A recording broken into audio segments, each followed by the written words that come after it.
ஒரு நாளைக்கு 90 மில்லிகிராம் அளவு தான். அதனால இந்த ஒரே ஒரு நெல்லிக்காயை கீத்து போட்டிங்கன்னா 6 கீத்து கிடைக்கும் நம்மளுக்கு.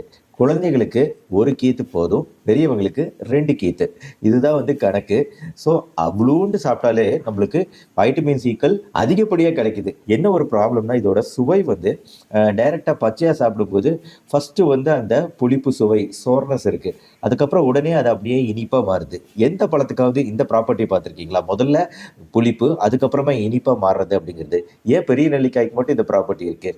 இது ஏழைகளின் ஆப்பிள்னு சொல்கிறோம். கிட்டத்தட்ட 2000 வருடங்களா தமிழ் இலக்கியங்கள்ல எல்லாராலும் பேசப்பட்ட ஒரு பழம்னா அது நெல்லிக்காய் தான்.